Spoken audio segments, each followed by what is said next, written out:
I tell you what, I still get chills every time that I push the the go button, the go live button. I just get chills. It's just so amazing to be doing another show here with you guys. So hope you guys are doing great, and thank you so much, as always, for tuning in and joining me on these shows. I'm always stunned by that and honored and impressed by your willingness to sit down and listen to me babble for 2 hours. That to me is just like, wow, that's pretty nice. You guys are awesome and amazing. And just so you know, the ghost box just before going live said radish. I don't know. I think Mrs. Portal's got some radishes in the garden. I guess maybe maybe there's something about the garden we need to know. I don't know. I have no idea. The green thing down here in the corner of the screen is a ghost radar. It's kind of like the weather event of the Paranormal Portal. It's supposed to scan and check for EM anomalies, and I don't know. I mean, again, for those of you that aren't real familiar with the technology and stuff, computers and all your wireless devices use a magnetometer, which can detect EM anomalies and can allegedly map them. And but the thing is it's not real robust in its frequency range. It's a real narrow band of the EM frequency that it can check for. But it doesn't mean it's not paranormal, but it doesn't mean it is either. So I'm not trying to sell you that, if that thing goes off, we're being visited by ghosts, because I just don't know. But there you go. Fraggles like to eat radishes. I did not know that. I was never a Fraggle Rock fan. I remember seeing it, but I don't remember much about it or that they liked radishes. So maybe it's a Fraggle. Maybe that's what's going on here. You never know. But at any rate, we are live, and it's Saturday night. And I got a whole show lined up for you. So I don't know about you, but that's always an exciting adventure. And not always a good adventure as it works out, but it's always an interesting journey. These shows are not scripted in any way. So whatever I say, it's coming fresh from the tap. I don't sometimes even remember to filter things. Usually I do pretty good, but just so you know. So if I offend anybody inadvertently, it's never intentional. I don't usually, pretty much ever intend to offend anybody. But, if it happens, just know in advance that that's just my brain working, and you get a little inside peek into the gray matter in my skull. And it's sometimes scary. Hi, Marshall. Good to see you. I used to do that as a kid. What did you do? Take a salt and pepper shaker and knife and go out in the garden? Oh, really? Just eat them right out of the garden? Yeah, I guess you could. Just scrape off all the dirt and stuff. Oh, thank you, gypsies over there, minding, not mining, but minding the Twitch chat. Thank you so much. I got Justin Goodearth and gypsies over in the Rumble chat, and then the rest of you are over here. So far, it's great to see you guys. Thank you so much, everybody, for showing up. Of course, we're going to be getting to the news here pretty shortly. I've got 3 stories to go through tonight on the news. It's always a thinner news night on Saturday because, while the site we use, which is unexplained-mysteries.com. Oh, that's nice. Rachel had a birthday and I get a donation. Woo! Awesome. Happy birthday, Rachel. It's is it your mod birthday? Is that what's going on? Is that what this is? Happy birthday to you. Happy birthday to you. Happy birthday to an amazing mod on YouTube, Rachel. Oh, okay. So it's actually your birthday. Well, happy birthday. I hope you had a great day. Rachel's been with us for a long time and just a dear friend and an amazing helper, just in a lot of ways to me and the shows. So thank you so much, Rachel, for all you do. And thank you to all the mods. You guys are amazing. And I appreciate the fact that you're doing it just because because I asked you to. I appreciate it. And it means a lot. You guys are awesome. Congratulations. Oh, we got 100 messages today with Restream Chat. Well, there you go. We got that going for us. But yeah, it's always cool. Of course, Rachel, I'm going to have to eat some cake for you later or something. I don't have any cake, but I'll figure out something to celebrate your birthday with.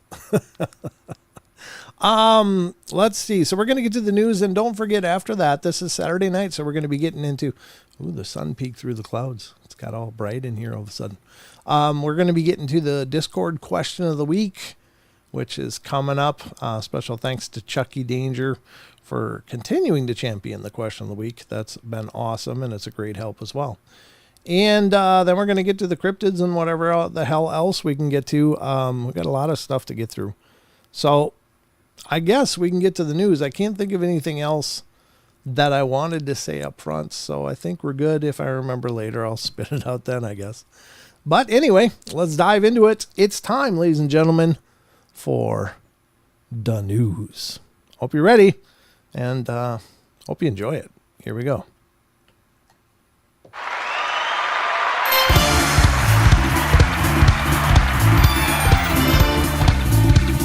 Maggie. Forgot the question. There's still time, Maggie, if you want to go answer it now.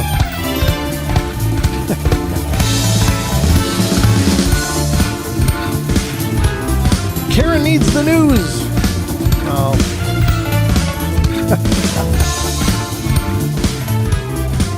That's really nice. I hope you guys enjoy the news. I enjoy doing the news with you guys. It's just kind of a fun thing.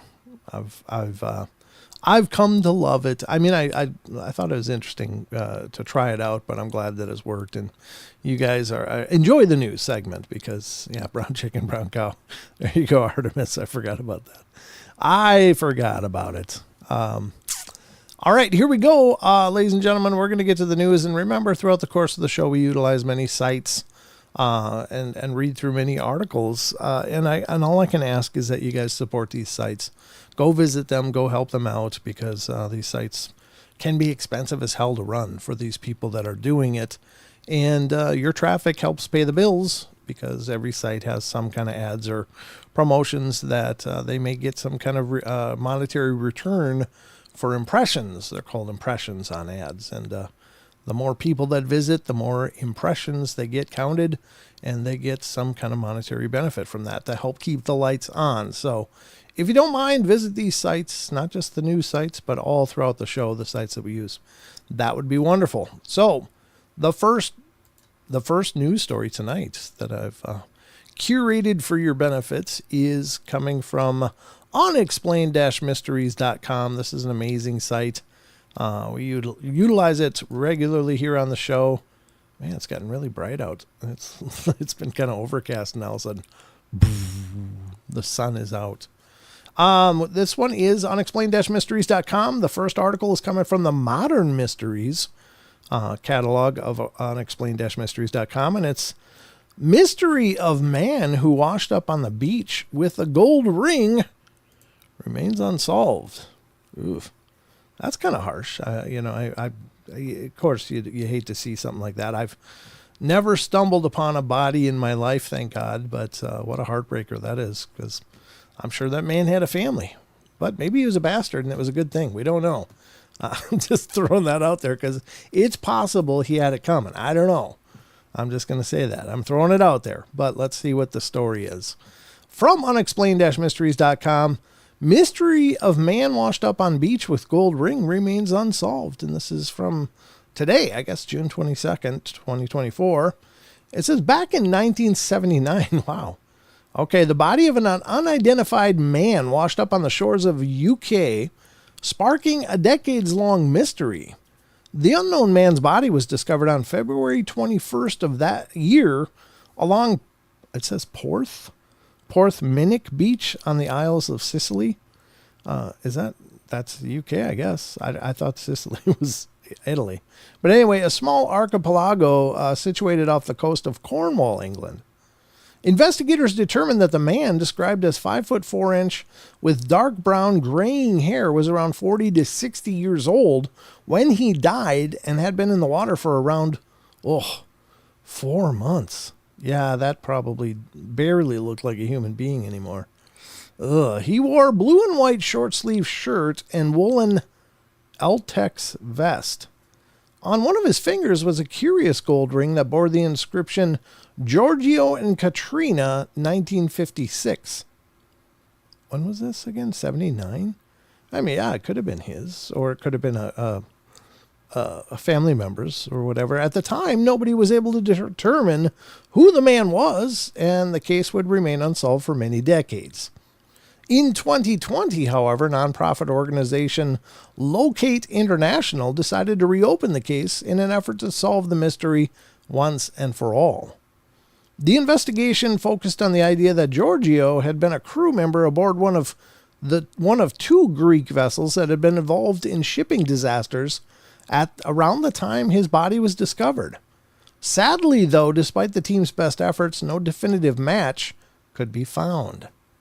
We can't help but wonder, when did Giorgio and Katrina first lock eyes? Said Communicators director Freya Cousins, I don't know. What unfolded in the pages of their love story and that led to such a tragic ending? Was it, well, come on, geez. Talk about speculation. Was it a love forbidden or one of life's genuine love stories? Maybe he just needed money to support his wife and decided working on a ship was a good way to do it. I mean, he could have slipped on a rope and fell overboard. It might have, it's not Romeo and Juliet, for God's sakes. Maybe. For us, we believe that this is so much more than just a case. It's likely a true love story that ended prematurely. We desperately want to find the pieces of the puzzle to learn more about who Giorgio and Katrina were and unravel the mystery surrounding their life. Well, I mean, that'd be nice. I mean, sure. I'm sure there was some family or Katrina wants some closure here, but how come nobody knew about Giorgio being missing? That's the curious part, I guess. But anyway, there you have it. A modern mystery.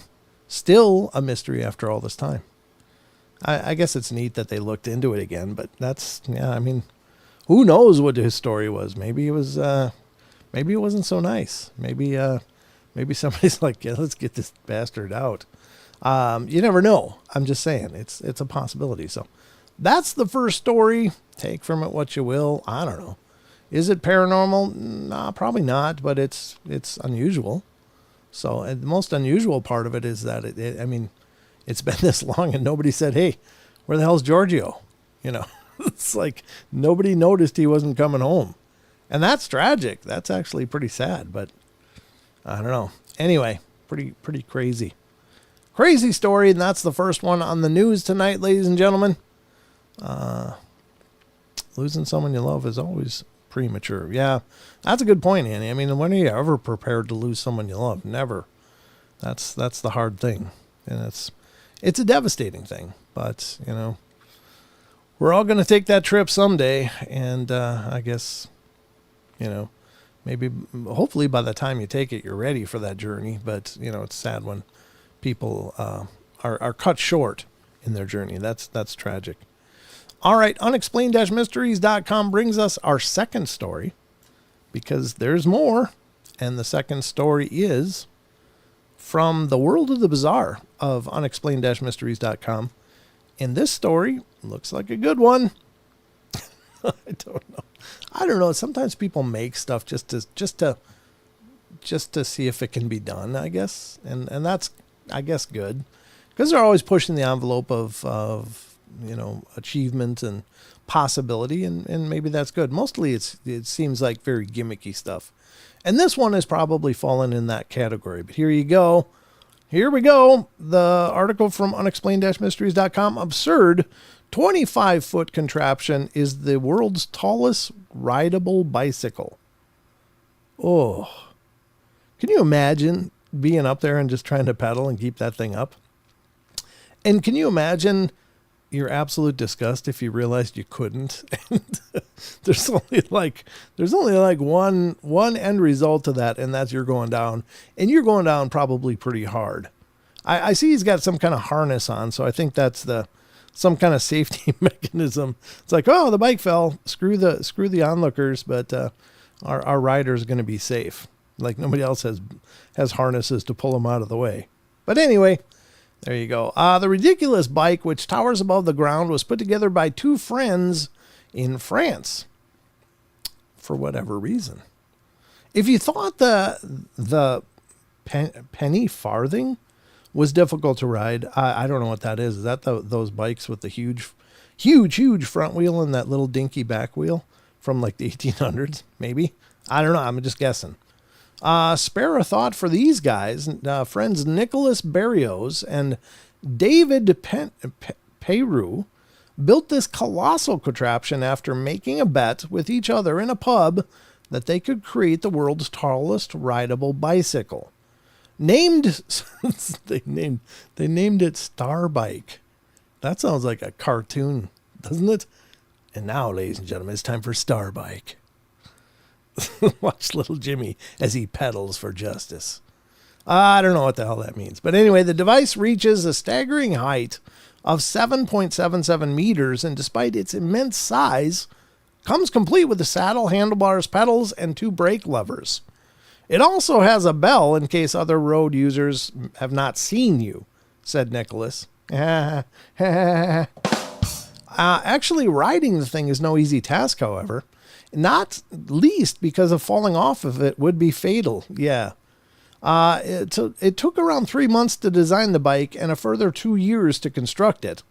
To earn themselves an official world record, it was necessary to demonstrate that the bike could actually be ridden, so the person in the saddle had to be attached to a safety harness. This experience has completely transformed my worldview, said Nicholas. Yeah, I suppose because you're up 25 freaking feet. That's a whole different worldview than ground level. Before this, I really needed self-confidence. I was shy and had a negative self-opinion. Well, there you go. That's kind of cool. Now it's better, and sometimes I feel unstoppable. I think I can repair, build, or design anything. You can check out the video of the bike in action below. Well, I can't think of anything better for us to do right now than to check this out. This is from Guinness World Records. Let's see what the bike thing is. I don't know if they they got music. So we're going to kill the music. What the hell is that? Is that the bike? No. What? I don't understand what the hell I'm looking at yet, but I'm sure we will pretty soon here. What the hell? Okay, so it requires some. This is a 2-minute video. Let's move ahead here. There it is. Okay. Good God. Okay. I guess someone had to do it, ladies and gentlemen. There he is. He's about to ride into a world of self-confidence and positive self-image. So there you go. Transformative experience right here. Let go, buddy. Yeah, I don't think that counts. He's like, meh. Yeah, I don't blame him for being freaking nervous, though. There he goes. He's doing it. It's a straight shot. He is riding it, though. Oof, God, look at him. Yeah. I don't blame the guy. I think that would be absolutely a fudge striper for sure. There's no question. Oh, he's riding. Now look at him go. He's all confidence now. I'm going to the store. I don't know how that works, but that's kind of cool. I guess it's a gimmicky thing. Does it change the landscape of mankind? No. But it's been done. You know what's going on right now is some yoo-hoos are going, we're going 30 feet, gentlemen. Pretty soon it'll be just this base of wheels with a stick and some guy up there. It'll be like a 30-foot unicycle or something like that. Jeez. Yeah, there you have it, folks. What the hell is that? Mummy is kidnapped. Oh, that's sad. All right, there you have it. You might never have seen that before, but you're absolutely welcome.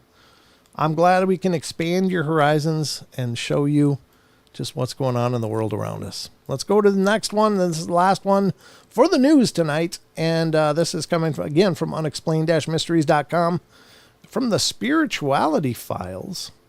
This one's not too bad. Okay.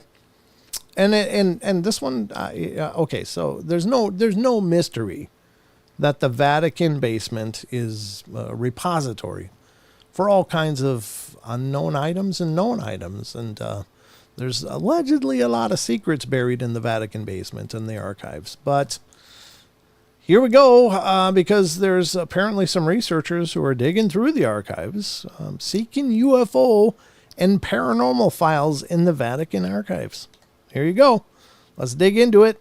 Find out, is this an actual picture? I guess the images credits video of Vatican Television Center. Well, this is the Vatican Television Center. Huh. I don't know if that's part of the archives or not, but anyway, the Vatican is thought to be in possession of a wealth of rare documents concerning unexplained phenomena. Known officially as the Vatican Apostolic Archive, the collection contains thousands of documents ranging from books and manuscripts to state papers, letters, and even presidential missives. One of the largest and most mysterious collections in the world, the documents are stored on many miles of shelving deep beneath the Vatican. Historians and researchers have long sought to gain access to this treasure trove of knowledge, which is thought to contain valuable information on events spanning hundreds of years. More recently, proponents of UFO disclosure have been attempting to gain access to the archives to look for evidence of historical accounts of unidentified flying objects and other similar phenomena. Paranormal researchers are also similarly interested in accessing records of supernatural accounts. While efforts have been made in recent years to digitize and publish some of the material stored in the archives, many of what these researchers are interested in finding is unlikely to be a priority. The historical record is filled with these kinds of supernatural events, said author and religious studies professor Diana Walsh Pasulka of the University of North Carolina, Wilmington. The people at the Vatican, they don't even know where to look. It's in their basements. The archivists are in a mad rush to digitize what they have, and they have to prioritize what they think is most important. They aren't really prioritizing orbs that are bothering nuns in the 1800s. Gary Nolan, a professor of medicine at Stanford University, is also interested in the archive. The Vatican is probably the oldest library system of paranormal or supernatural knowledge still extant, he said. It has an aura of both mysticism and a feeling of deep truth that if you just know how to read it, you can pull that information out. Exactly when the Vatican is likely to provide access to its century-old X-Files, however, remains, for the moment at least, unclear. Well, there is a video at the bottom of it, but we're not going to check that out. That's from, looks like ABC News, and on their YouTube channel. But I will copy the link and put it in the chats for you guys if you guys want to check out the video for yourself to learn more. If maybe there is more, or maybe it's just regurgitating what I just read. I don't know. But there it is. There's no question. There's a lot of mysteries hidden in the Vatican. There's no doubt. Maybe they don't even know it's there. I don't know how their record keeping system is, but I mean, they've got a ton of stuff there. Pretty darn amazing, I would say. Oh, there's Chucky. Good to see you, Chucky. Thanks for coming in, brother. Because we're all done with the news. And when we're done with the news, the next step on a Saturday night is to dive into the Discord question of the week. So I don't know about y'all, but it's time to get out of the news and find out just what that question is and what everyone had to say about it. So let's go check it out. Let's go. That's it. Time to go.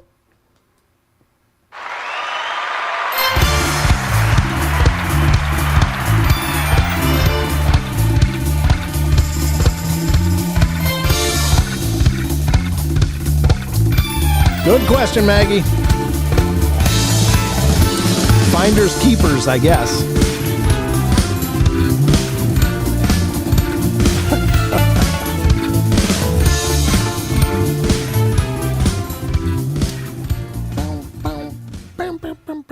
There we go. We are back to the rest of the show here, folks. I hope you enjoyed the news. It's a little brief tonight, but there you go. Yeah, I think it's finders keepers. You know, I think that works for not only school children, but also religious authority. We found it's ours. Never mind. It's going in our basement. Not sure how that works, but yeah, write a strongly worded letter. That'll work. What depends on what words you use. I mean, I got a few strong words I might throw in there. Just saying, let me know if you want to collaborate. But, yeah. Cat Doherty just got back from serving beverages at a fairy tea party. And next, I'm feeding horses, goats, chickens, and cats. Wow, Cat. It's a busy day. How was the fairy tea party, though? That's kind of cool. Tell them I said hi. That's all I got to say. I haven't seen any for maybe ever, but I think maybe some of the orbs I saw might have been the Fae. I don't know. Just possible. All right, Marstall. Hey, Marstall, good to see you. Flyer Tuck's here. Maggie's here. Chucky Danger, as I said. Kitty Cattywhack. And the brown cow. Don't forget to feed the brown cow. Not even sure what that means, but it sounds disgusting in a sense. Unless you actually have a brown cow, then you go ahead and feed it. All right. As I said, it's time. Ladies and gentlemen, this has been a fun segment in addition to the Paranormal Portal, and I really love it because I think it's outstanding to get your guys' take on things and to hear what you think. Hear what your thoughts are about all the strangeness. This is going to be a very brief session because there ain't a lot here. God, I got to reset that font, though. That is just micro. It might actually be longer if the font wasn't like freaking, I don't know, what has small font? Like the warning label or the legal warnings on your pharmaceuticals. That's almost my font size for my Discord right now, which is kind of disgusting, especially with my aging vision. It's getting harder and harder to read small crap. I don't know what it is. I used to be able to, look at the dates on coins with no problem as a kid. I was into coin collecting when I was little. And I always loved doing that and pouring through the book and seeing, oh, is this valuable? And it was kind of a neat thing that my grandmother turned me on to as a young boy. And now I'm like doing the weird squinty thing, trying different direct distances from my eyes to see if I can see it. Yeah, my eyes are part of getting older, I guess. But what do you do? But anyway, if anybody else wants to jump into the question of the week, you probably have got a little bit of time to render an answer. But right now we got 1, 2, 3, 4, and 5. 5 answers to the question of the week. Maggie, did you end up answering or no? I see an M here. I don't know if that's yours. Again, I have trouble with these names. I haven't figured out what I got to do again. I had it fixed before, but then Discord updated and now it reset my font and my settings. So I got to go change everything again, but that's okay. All right. So the Discord question of the week, ladies and gentlemen, is we do have a Discord community. It's been fantastic. There's a bunch of wonderful people in there. Paranormal Portal, yes, I did. That M is probably me. Probably you. Okay, well, there you go. That helps me answer that because you're the only M in there, so we're good. But the Discord question of the week is where we ask you guys a question, and it gives you the opportunity to weigh in on what you think. And the thing is that there's no wrong answers. There's no established facts with any of this weirdness that we discuss on the shows. We just don't know. There's a lot of ideas and theories. I got a bunch of my own, and I might be right or I might be absolutely wrong. And it's, there's no way for me to quantify that.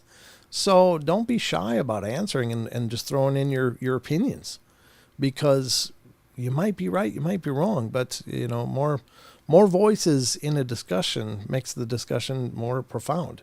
And I think these questions of the week are a fun exercise in just digging into this weirdness and seeing what everybody's got to say. So, without further delay, let's, I guess, get to it, huh? We can get to it because it's time, ladies and gentlemen, for the question of the week.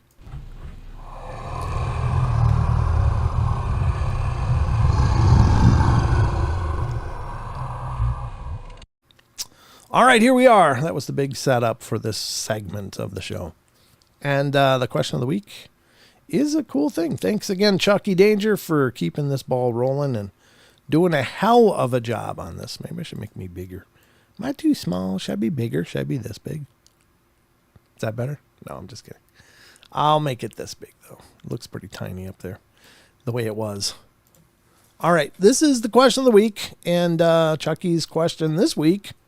Question of the week. All over the world, there are stories of merfolk and merfolk-type beings. Examples include the Otter people of Alaska, the Selkie and the Merrow of Ireland and Scotland. And there are even tales of freshwater varieties from the native tribes that go back centuries in lakes that are extremely deep.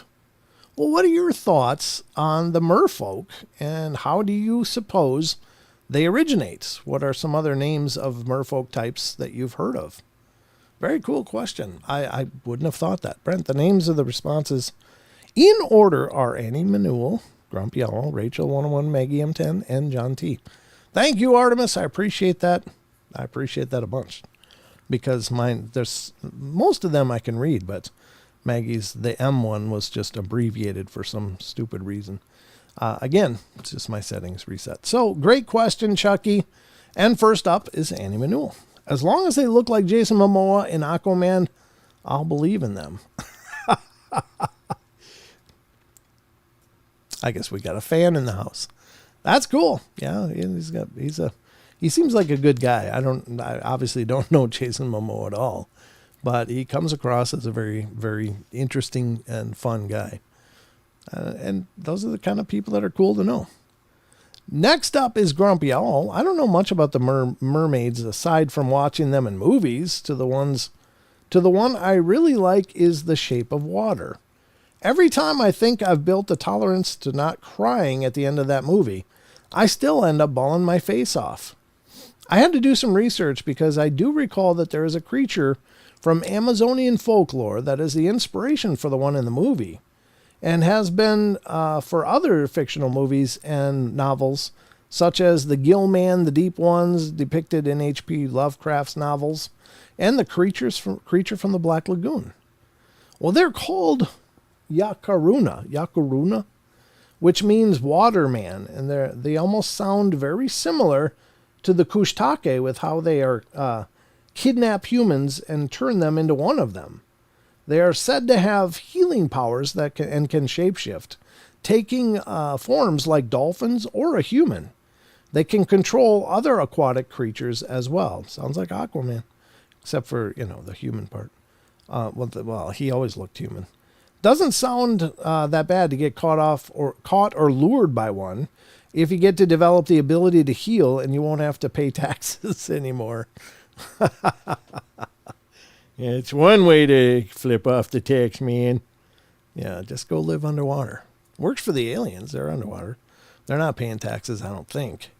So, good points. Yeah, I don't know. Obviously, I didn't know about many of them. I mean, I've stumbled across stories of mermaids many, many, many times through the years of doing the show and before, but I never remember the names, which, if you're familiar with me in the show, is always my Achilles heel. Names.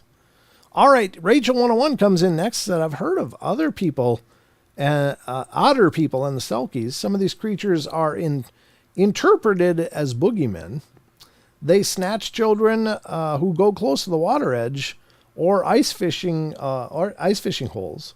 And there's been modern stories of sightings and people being grabbed by unseen hands in the water.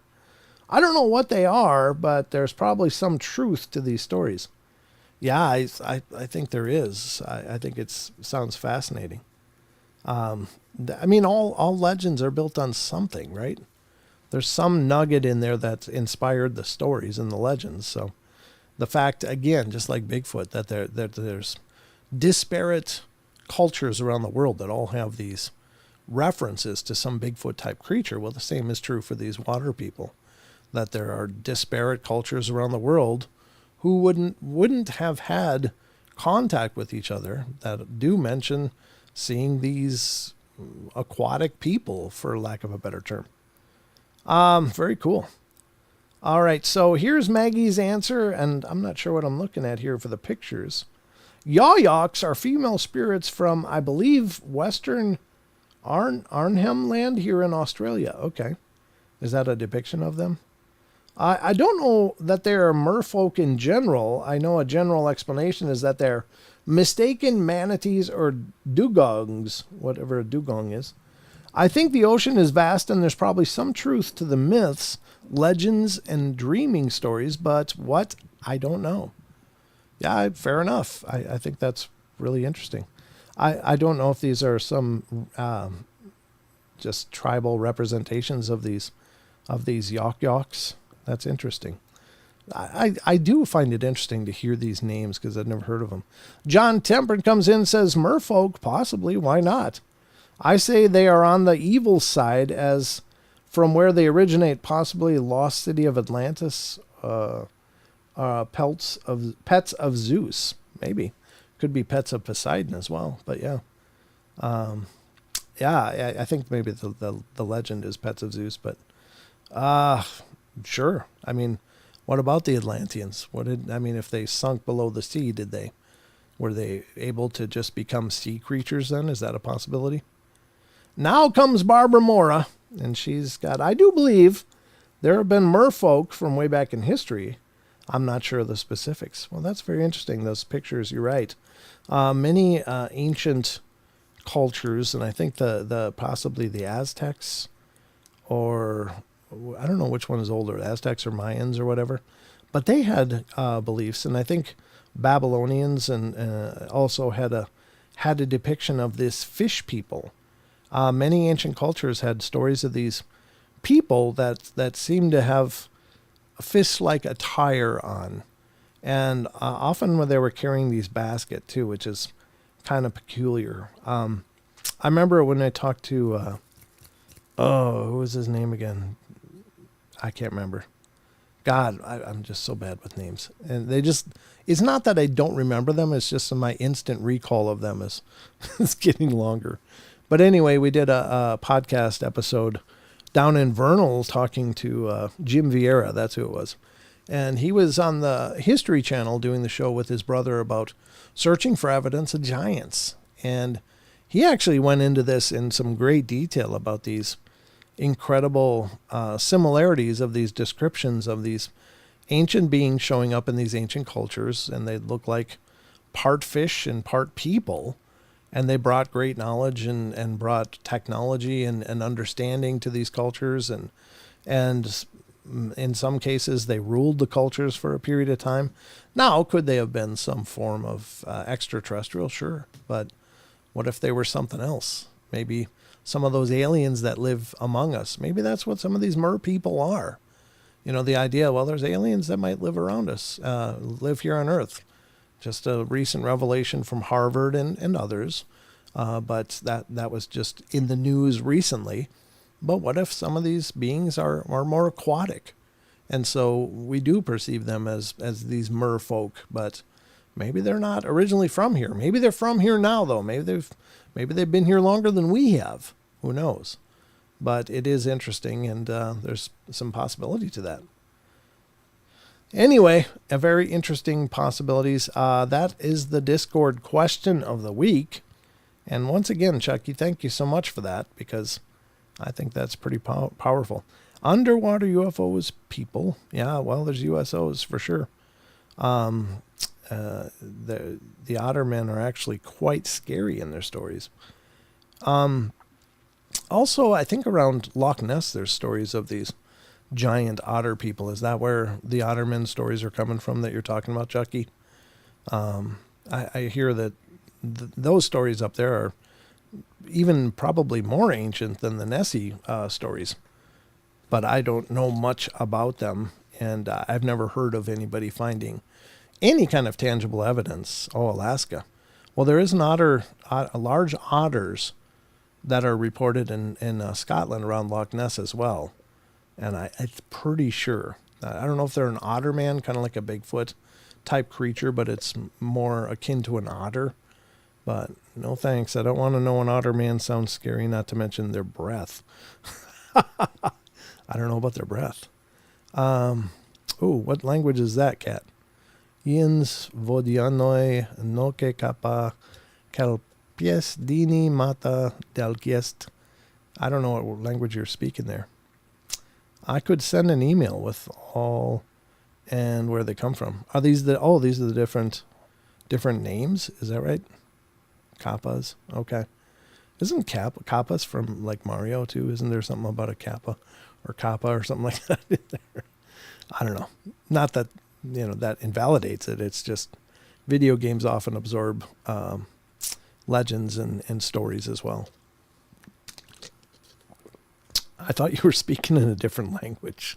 I was like, what language is this? Kelpies, Dini Mata Delkiest. He Nereids. Oh, Nereids, yeah. I don't know most of those, but that's very interesting. I have a book called Magical Mermaids and Water Creatures. Oh, very interesting. That sounds fantastic. Stone Hobbit, I had an encounter with a large, almost blue scale. What does that mean? Almost blue scale. My friend pulled it off my back. It was attack, and I bled when it was pulled off. I also know people with webbed fingers. Huh. That's interesting. When I was little, my toes were kind of webbed. Now they're not as much anymore. Of the myriad of things that have been wrong with me, my brothers used to make fun of me because I had these toes that had webbing in between them. But I could swim like hell underwater. I was amazing underwater. I couldn't stay on the surface real good, but I was good swimming under it. But truly, several of my toes seem to be, especially the next to the big toe, those next two toes, you pulled them apart, and they were like webbed. So, I don't know, some kind of genetic mistake maybe, but by God, I'm here anyway. That's interesting, Stone Hobbit. I'd love to know more about what you're talking about. That's pretty crazy. Wow. I'm actually working on my otter painting today. Well, that's serendipity, right? Right, Rachel? So, yeah, I think these stories are based on some truth. Of course, with stories and legends, they often get exaggerated. They often get blown overboard in their retellings through the years and through the ages. But my brother had a couple of web fingers. Well, there you go. Built-in flippers. Yeah, kind of. It was just mostly those two. The next two toes had a little bit, but the two middle toes on my foot, on both feet, and I don't know, I haven't pulled them apart in ages, but maybe maybe they're still webbed, but I don't know. Maybe not. Same with my two toes next to my big toes, webbed. Good swimmer here too, Brent. Well, there you go. All right. Fish people rock. Yeah, very interesting. Very interesting indeed. Yeah, I think this is a great question. Thank you, Chucky, for keeping the ball rolling on these. And thank you to everybody who did participate. Well, the several of you that did, the few of you that did. I'd love to see more of you guys participate in these. Because, it's an awesome opportunity for you guys to weigh in on this stuff. And I don't pretend you're going to be interested in every topic, but just share your thoughts. It's your opportunity to sound off and get involved if you choose to. If you choose not to, that's fine too. But we'd love to have you get involved in our Discord community anyway, because this is a pretty robust community of lots of things going on. As you can see, the topics over here. There's also a paranormal library, people talking about books, paranormal movies. If you could list that book of the mer people and water creatures book, could you post that in the paranormal library thread here on the Discord? I'd love to look into that because I think that's very fascinating. And then there's paranormal humor. What do you call a magician who loses his magic? Ian. Oh, because it's Magish and then Ian. That's clever. Very cool. I love that one, Maggie. Dear Ghost, if you can move stuff around and flicker lights, then you can also get a mop and broom. Hey, that's my old saying from years and years and years ago about having a ghost that'll drag a vacuum around. Well, I can't pretend that I'm the only one that could have thought of that, but I've been saying that one for years. No credit at all. I'll tell you, I that happens sometimes. I come up with an idea on the show, and I'm not patting myself on the back because, it's very possible people came to the same conclusions or whatever. But sometimes I swear there are people that have showed up, checked out a show or two, and heard something that they thought was worth repeating, and then they take it for themselves because I'll say something and then. It might be several months later or something, but I'll see it come up on a message thread. And I was like, wait, I came up with that. But I can't know that it was mine. I'm the only one that could have come to that conclusion, but I've often wondered about that because I've been doing this now for 8 years, and which is maybe not a huge long time, but in terms of YouTube and online broadcasting, the 8 years is a hell of a run. So I don't know. Maybe a lot of people, and I know a lot of people have come and gone through the years, so maybe my ideas are floating around on a lot of other shows too. Never know. I might have spurned some good thoughts, and that's good either way. I don't need credit, but as long as people continue thinking and trying to solve these mysteries, that's awesome. It hurts is what I remember, and always itchy in that location. Yep, same 2 toes, also partly webbed. Don't forget the extra toenail on the pinkies. Ha ha ha. Happy freak of nature. What's the extra toenail on the pinkies? I don't have an extra one of those. I just have one. Although mine grows to a point. It's like, it looks like a point. I don't know why. It's just my maybe from being smashed in shoes. I don't know. But very interesting. If you find a green cap, they will stay human, Rachel. Oh, yeah. The otter people. Is that right? Yeah, I think I read a legend about the otter people, and someone convinced they can turn human and come to shore. But if you find their hats, then they're stuck as a human.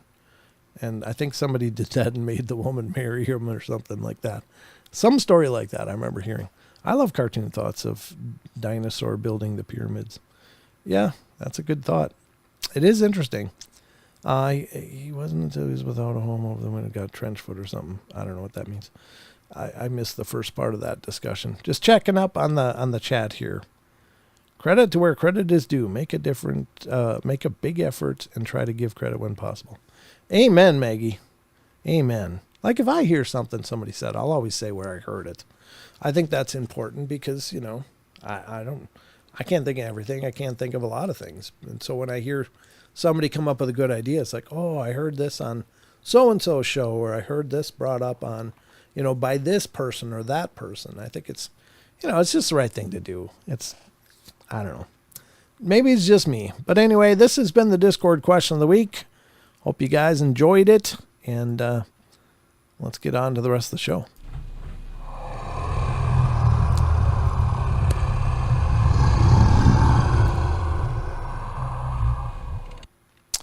All right, we are back at it here and continuing our journey forward into the paranormal portal. As we go, gotta hide it from them, or they go back to the water and never return.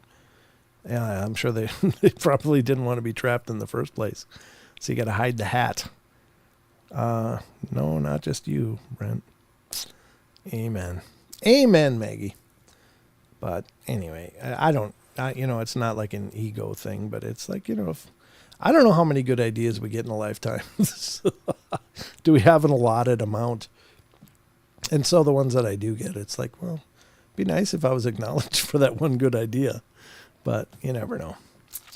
Maybe they just keep coming. Or there's a fixed amount, and I've already burned through all mine, so you never know. All right, well, we're going to get to the Cryptid Corner, ladies and gentlemen, because there's always more here on the Paranormal Portal. And as such, I got a lot of these articles to get. Introduced. You're introduced to the cryptids? Or what did you get introduced to? Merfolk? I don't know. It'd be nice if we'd get like a dialogue with this ghost box thing. What is introduced? What are you getting introduced to? Or are you introducing yourself? Is that what you're saying? You're introducing yourself. Well, in any case, welcome to the show, whoever you are, wherever you are. But it's good to have you here. I hope. I hope you're a good thing. Please allow me to introduce myself, a man of wealth and fame. Rolling Stones. Woo-hoo. All right. There you go. Irish folklore is called a Sasquatch. A great movie. Oh, Father Mike, good to see you. Called The Secret of Rowan Inish. Radio. Now it says radio. Radio. It's very talkative tonight. Is that referring to my song? That I should be on the radio? I can't take credit for that. That was the Rolling Stones. I don't know why it's spitting out these words. So far we got radish, introduced, and radio. Introduced and radio came pretty quickly, so What radio are you talking about? I don't have a spirit box, so you're going to have to use this one. I really don't have a spirit box because I don't like investigating with those things. As a side note, because they just go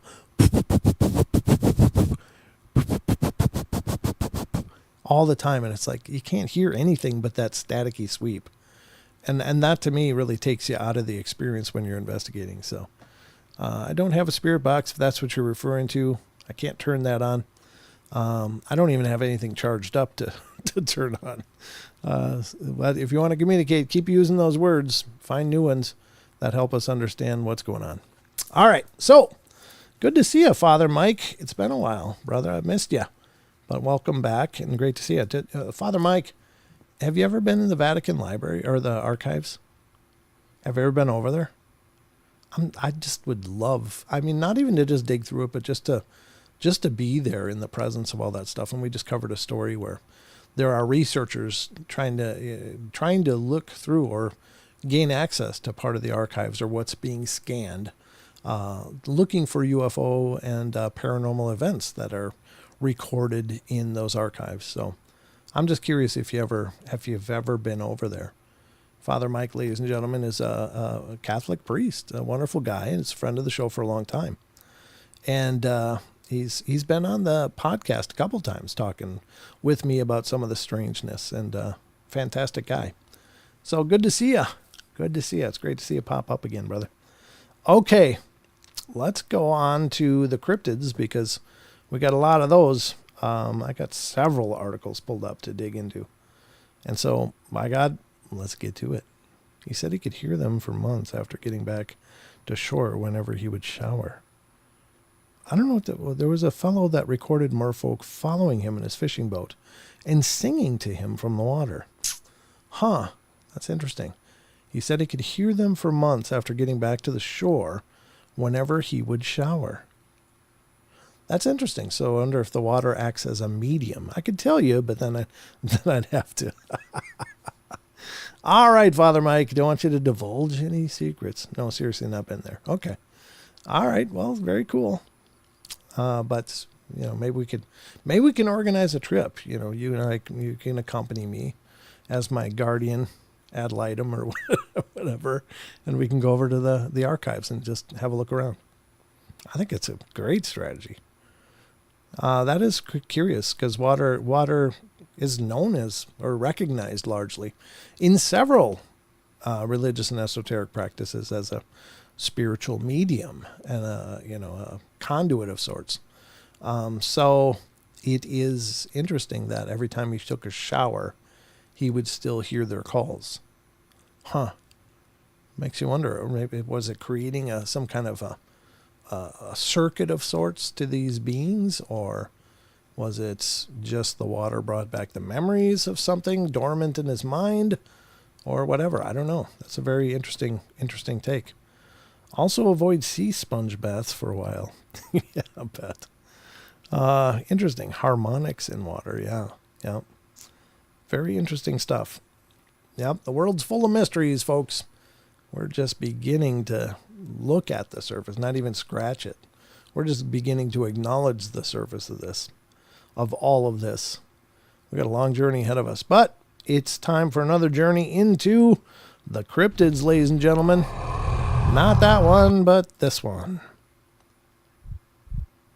Me and my unclicked buttons.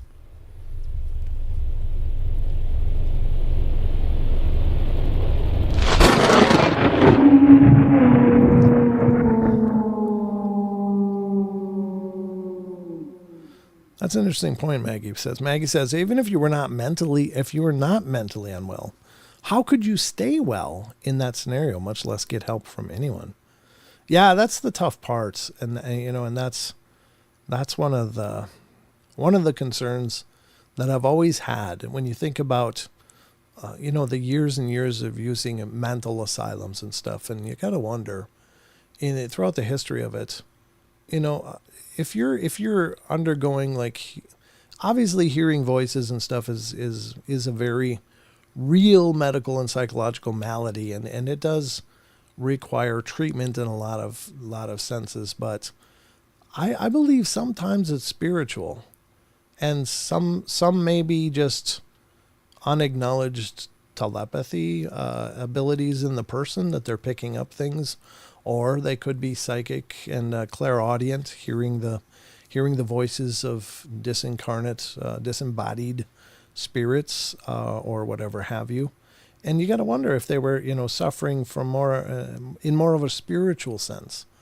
But given the hubris of the medicine and stuff, that those kind of things generally aren't readily acknowledged. So what do you do with people that are hearing voices? Well, you probably medicate the hell out of them and put them in a safe place. And how many people have been, and potentially still are, being treated as if they've got some kind of cerebral malady or some kind of dysfunction in their brain, when it's a spiritual malady of some kind, or at least a spiritual ability that they just haven't learned about. So it's kind of crazy. Yes, Brian, I think about that a lot. I do too, especially if you're looking at Carl Jung and his experiences with patients. Yeah. But how many of those people are gifted and are actually seeing and hearing things that others cannot? Exactly. That's exactly the point. That's the scary part. I had a client who was schizophrenic and very clairvoyant. That's interesting, Annie. You got to wonder if maybe they go hand in hand, and maybe one isn't as far removed from the other as we think. Maybe they're somehow intertwined, in a sense. I will say that there's been those that have made the claim that autistic people are actually kind of more. Well, maybe they're less tuned into their physical presence and more tuned to something else. And maybe, oftentimes we see people behave differently, and we just figure, well, they're just not operating on all their cylinders. But maybe they are. They're just operating on some different cylinders than we are. And, it's easy to dismiss those things. So interestingly enough, if I understood correctly, in the present, it sounded wild, but in the context of looming World War II, it seemed they were having visions, I think. Oh, interesting, Maggie. Yeah, interesting stuff. But let's get to more interesting stuff. And this is Sasquatch Chronicles blog, because we're going to dive into a couple Bigfoot reports here. I think I just got a couple. I didn't search for any new ones because I had these since last night. But we ran out of time last night because I was just being way too chatty. And that's okay. But we're going to SasquatchChronicles.com to the blog. And special thanks to Wes for letting us do this. And we're going to June 20th. There's a Utah encounter. A listener writes, "Hi, Wes. I've never even considered being on your show until last year. Bad boy remembered. God bless you." Thank you, bad boy. All right. So until last year, when I had my first and only encounter in the 70s, my mother was in Beaver, Utah on a Girl Scout camping trip and hit one with a cast iron frying pan that was snorting like a pig and brushing against her tent. So she had a Sasquatch out her tent, snorting like a pig and rubbing against the tent. We are Latter-day Saints, and it's against your religion to lie. Our religion to lie. My mother has never told a lie that I'm aware of. She told me this 22 years ago when I was 18, after my brother and two sisters, aged 6, 5, and 4, were chased down behind a steep rock cliff behind my parents' house on their 30-acre property by what they called a bear running after them on its 2 legs. I have a best friend that has seen a white Bigfoot running in front of his car up ahead of him between Delta, Utah, and Nephi, N-E-P-H-I, or I don't know if I'm pronouncing that right. Good to see you too, bad boy. Thank you, brother.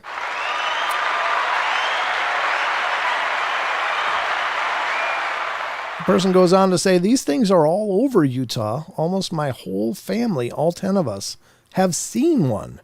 And I know soon many people, friends, uncles, that have seen one, and these are people that wouldn't lie, let alone about this topic. All the encounters besides mine happened between the 70s and the early 2000s. I wonder what happened then. Did they move or didn't have the property anymore? That's interesting. I think being chased by one of these would be absolutely horrifying. Yes, absolutely horrifying. Because you can't really outrun them. That they just may let you get away, but I think they get a rush out of it. Like it's kind of entertaining for them to see us flee. Maybe it emboldens them. Maybe it's a power thing. They just need to assert their dominance. I suppose that's all true and possible. I grew up in a Mormon town and went to Catholic school. Oh, interesting, Al. Very interesting. Please delicately boop the like button. Many thanks. Absolutely. If you like the show, click the like button once. If you don't like the show, click it twice. Click the unlike twice. No, you can click unlike if you don't enjoy what you're watching. That's what they're there for. And by God, your opinion matters. All right, so that's the first story. A little short one, but interesting. And I believe there's a lot of encounters coming out of Utah, even to this day, still to this day. And certainly with the population boom that's been happening in Utah, more people are there. More people are hitting those hills and the woodlands and stuff, and there'll probably be more reports coming out of there. So interesting stuff. I know Salt Lake City has grown like mad. A lot of people going over there from L.A. and California, moving over to Utah. So interesting stuff. Seems like California is losing a lot of people. I don't know if that's absolutely true or not, but that's the rumors I've heard.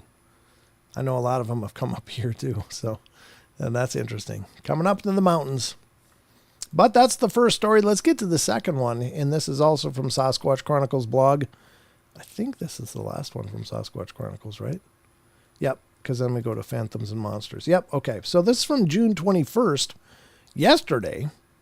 Upcoming guest. I saw it reach into the water and snag up a catfish. So this is going to be on Wes's show. He's going to interview this guy, or this person. I don't know, if it's a man or a woman, but a listener writes, I had an encounter in 2005, about a week after Hurricane Katrina. I'm from a small town about an hour north of New Orleans called Ponchatoula, I guess. I'm probably brutalizing that, and I apologize, but I just never heard that word before. We didn't get any structural damage, but we did get a lot of downed trees. Well, I was about 10 years old and living with my grandparents, and for the next couple of weeks after the storm, me and my grandpa would clear as much of the trees and other crap out of the yard. After only a few days, we started to run out of clean clothes, so my grandma had me go down to the pond in our backyard to get some water so that she could boil up and wash some clothes in this big 55-gallon pot that we had. We typically used it for crawfish, crawdads, because we still didn't have any power. Well, I didn't think much of it and went down there with some buckets.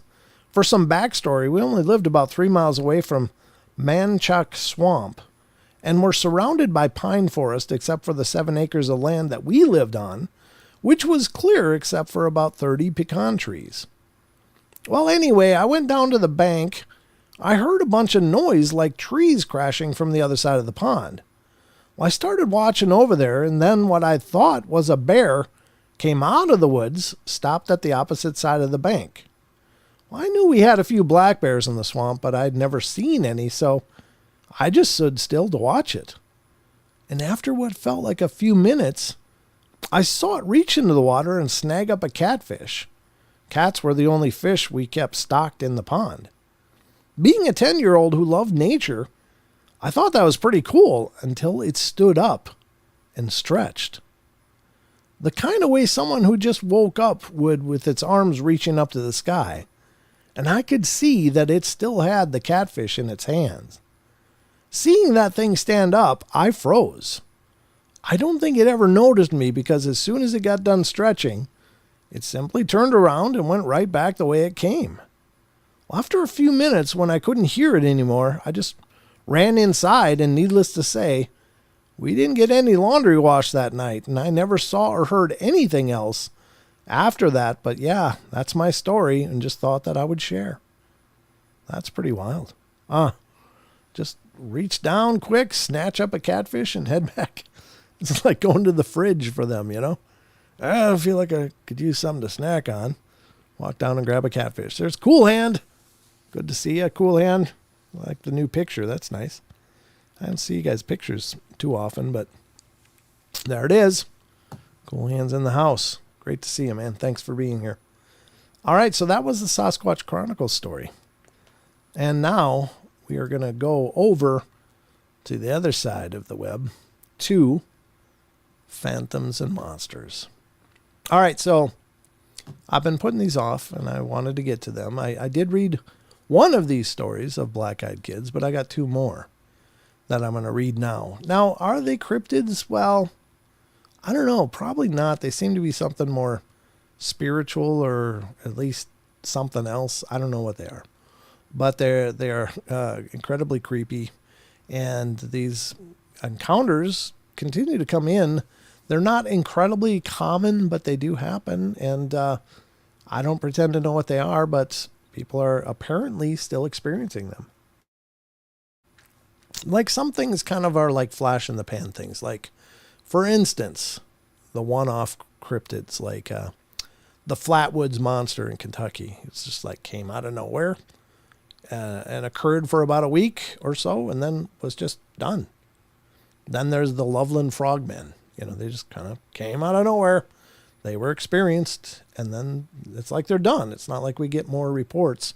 Oh, I saw the Loveland Frogmen too. You know, I was here. It was just a few sightings, and that was about it. And I think the Loveland Frogmen might have been just one, but maybe there were more. But the point being, some of this phenomena just kind of occurs like a flash of lightning, or maybe a glimpse into another universe, and then they're gone, and that's it.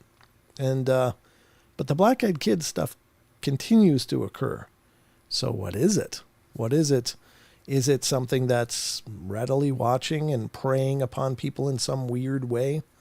Is it potentially demonic, or some other nefarious type of energy? Or is it perhaps even extraterrestrial, but in a weird, twisted way? I don't know.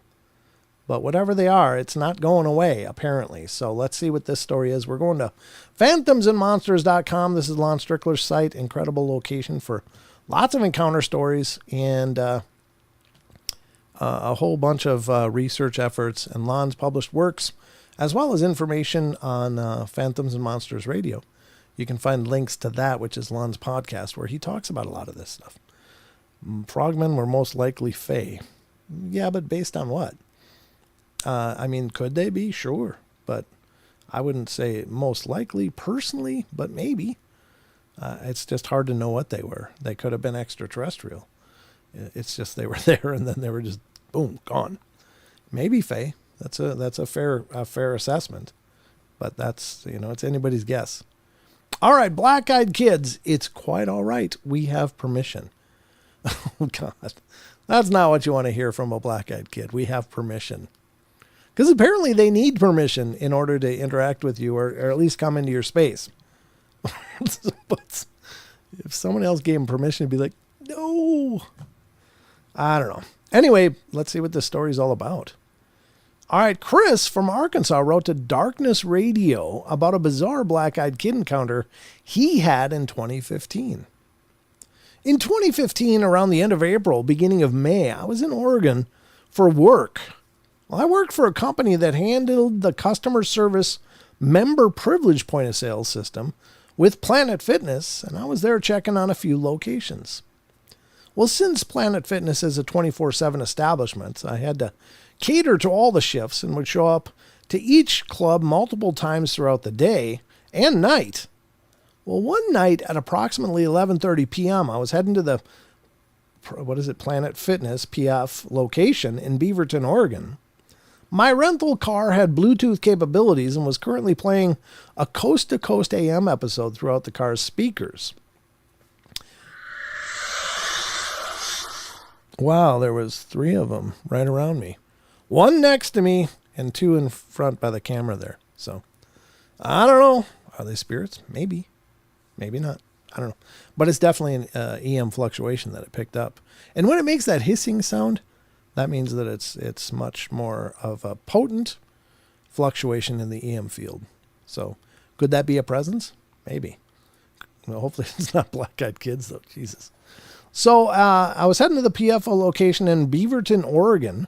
My rental car had Bluetooth speakers. I was listening to Coast to Coast AM episode. And this episode was a George Norrie episode. And he had Rosemary Ellen Guiley on to talk about the jinn. Jinn. I remember this fact to be true, though, because George brought up the black-eyed kids phenomena to her, and she felt it was jinn-related. Well, that's an interesting take, maybe. Looking back, there was a serious coincidence because what happened when I arrived at the club chilled me to the core. I'm a smoker, nasty habit, but it's my vice. And when I arrived at the club, I decided to smoke in the parking lot with my driver's side window open on my rentals so I could continue to listen to Coast AM and not be in the car because rentals fine you a couple $100 for smoking inside. The Planet Fitness there was an L-shaped strip mall, so I don't remember all the stores in the strip mall, but the Planet Fitness was all the way to the end, and all the way to the left is a pharmacy of some kind. My passenger side was parallel to the Planet Fitness, and that was about 30 feet from a street light. The pharmacy was about 75 yards away and obviously closed. While I was leaning against the car, smoking and playing on my phone, and looked up at the pharmacy in the light of the marquee-style sign, I could see two people standing outside of it. For it being near midnight, I thought how weird it was for someone to be at the obviously closed pharmacy, but the thought was fleeting, and I was once again down in what was probably a safe bet. I don't know what that means. I'm assuming I was Facebooking on my phone. After a few seconds, I looked up and I noticed the two people. I could now tell they were kids or teenagers about 20% closer. And it struck me as odd. I didn't see them walking to that spot. They were just there looking in now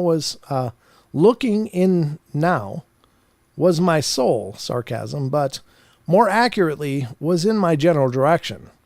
From this distance, I could tell both were wearing hooded sweatshirts. They were dark in color and both kids had their hoods up. They were in the area just outside the streetlight glow, and it shone on them but not enough to see very clearly. Looking back, this should have raised some flags, but once again, I was back in my phone, and I remember about this time George and the guest were talking about evil spirit attachments from the Middle East in items and devices service members brought back home with them. Well, now I glanced up, and again, the kids were about 25 to 30 feet away. They were once again outside the direct streetlight glow, but I could see them much clearer. This time, their heads were aimed down, and I could not see their faces, but I could make out their clothes, and one had an olive drab green hooded sweatshirt with no visible markings or insignia, and the hoodie was up over the top of what appeared to be a gray ball cap with, once again, no markings or insignia, and baggy, nondescript blue jeans and black low-top shoes also with no markings of any kind. The other was dressed very similar. The only difference being a navy blue zip-up hoodie and a hood up over what looked like a black ball cap. Khaki pants and white shoes, same as the first. There was nothing to distinguish any brands on any articles of clothing. The kids were standing still. I hadn't seen them move to their current location, and they were almost frozen there, not moving at all. I don't know how or why, but I just went back to my phone, not bothered at all. Man, this guy needs a clue. I realized I didn't change this. Whoops. I didn't need to do this again. Whoops. All right, let's do that. Sorry. So he's seeing them move closer and closer, and just isn't registering. He never saw them walk. They just appear closer and closer. That's already a bunch of red flags. Well, I got a weird feeling almost instantly and looked up, and there they were, 5 feet in front of me and not moving. Just closer, just outside the shine of the streetlight, still at ease. I tossed the cigarette butt beneath the car and asked, "What's going on, guys? Anything I can do for you?" The response I got was probably the most awkward thing in the story, but before I share it, I want you to know what I noticed just prior to the response. Their clothes were weird. They were too big. Not too big like the kids wore in the 90s, but too big like hand-me-downs, and they were faded. Everything they wore, you could tell the colors of, but it was just the way they were dingy, I guess. I could tell by physical build that these kids were males, and by size, I'd say 15-ish. So I asked if there was anything I could do for them, and here was their response. The very best way that I can think to express how weird it was is to lay it out like a script, so I'll illustrate this beneath, picking up after my question. Is there anything I can do for you guys? Kid number 1. Please, kind sir. Kid number 2. May we borrow a cigarette? It's very lonely at night. Kid 2. We only need 1 cigarette. Kid 1. Thank you. Kid 2. Please. Well, after they finished speaking in unison, they slowly lifted their heads to show me their faces. I remember thinking it's kind of late for teenagers to be out on a Thursday, and almost as if they were plucked that from my head, I heard, "It's quite all right. We have permission." As soon as permission rolled off the second kid's lips, their faces were level with mine, showing me solid jet black eyes. I froze. My mind was going about 1,000,000 miles an hour because, damn it, I know what black-eyed kids are. Well, not what they are, but I know of them. I couldn't move or speak. Their faces were almost the definition of blank, almost because the edges around their slit, straight mouth began to curl ever so slightly, but you couldn't see it. The inside of my stomach began to get colder, and with all my might, I tried to turn my face, but I couldn't. The second kid took a step forward. The movement of shoes caught my eye and I broke eye contact. I looked down at that moment. The eye contact was broken, and everything I knew was about black-eyed kid encounters rushed through my head, and I turned around and ran into the club. Now, when I say ran, I sprinted in loafers, and all 6'1", 250 pounds screamed the whole way. The young kids who worked at the counter just stared at me when I came in. I tried my best to explain, but they weren't cool enough to have heard about black-eyed kids. I looked out the plate glass front and saw 2 of them standing side by side facing the club. When I saw them, chills ran up my spine. Yikes. That's crazy. That's from Darkness Radio. Wow. Yeesh. Yeah, I don't know. I don't know what they are. It's an interesting take. Are they somehow related to the jinn phenomena? Maybe. I don't know. That's as valid an idea as any, I guess. I want the guts to buy a mat that says "Go away." What was it? The movie was, what was it? Renfield or whatever, where Nicolas Cage plays the vampire, and his guy, his lackey, that he's cursed to be his assistant forever. He decides to break away and leave and stuff, and so he gets his own apartment and stuff. And I'm kind of giving away something here, but if you haven't seen the movie, the rest of the movie kind of sucks, and it was really, really odd and unusual. I didn't really enjoy it very much, but this part cracked me up. And he comes home to his apartment because he's broken free of this Renfield for a while, establishing a life and kind of having this normalcy. And he comes in his apartment, and there's the Renfield, the big vampire. And he's like, "How did you get in here?" And then I don't remember how it was brought up, but he looks down at his feet or something that says "Welcome." so he had a welcome mat out, so the vampire didn't need permission. I thought that was hilarious. That was clever. I thought that was very clever. And the guy's like, "Oh, dang it." So, I don't know. Maybe it's just me, but that was funny in my head. All right, here we go with the next one from Phantoms and Monsters. Ladies and gentlemen, this is another black-eyed kid, or black-eyed account, but this is a black-eyed woman. And these are much more rare. There are black-eyed adults scenarios that have been reported. They're even much more rare than the black-eyed kids, though. So I don't know what that is. Are the black-eyed kids their offspring of these black-eyed adults? I don't know. And then again, you hear, are the aliens living among us? Well, what if some of them are black-eyed kids like things? Maybe they just don't have scleras and they're very awkward and odd. I mean, it's a thought, right? I don't know. Could be. So let's, oh, wait, hold on.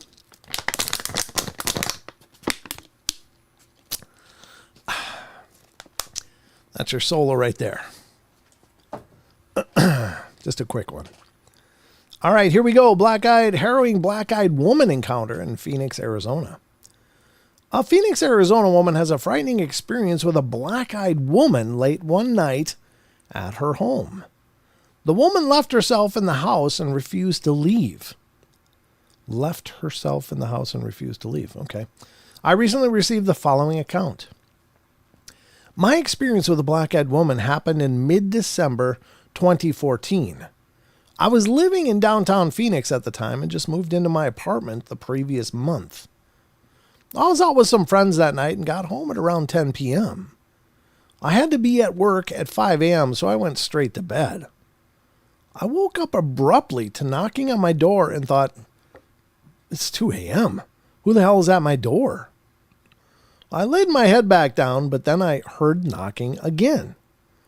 I peeked out my window to see who it was, and there was a young Hispanic woman who was very pale, and she yelled, "I need your help!"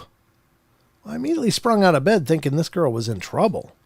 I instantly thought if my sister or mom, if they were in that position, I hope somebody would help. Yeah, good for you. I can't blame you. I cracked the door open and asked, "Are you okay? What's wrong?" She said, "I need to use your phone." Her voice was very calm, but something was just wrong. She was about 5 feet 8 inches, 18 to 20 years of age or so. And everything about her seemed normal, but she had these strange glasses on and a strange vibe. And I told her, "Hold on, let me grab it." I went back to my room to grab my phone when I heard the door slowly open. I quickly began to have second thoughts about what I just did opening the door to a stranger that early. I walked back out to give her the phone when I saw her lying on my couch. I told her, "Make it quick. I need to be at work in a few hours." So she is actually inside. And as I said that, she turned her head towards me, took off her glasses and smiled. I couldn't move.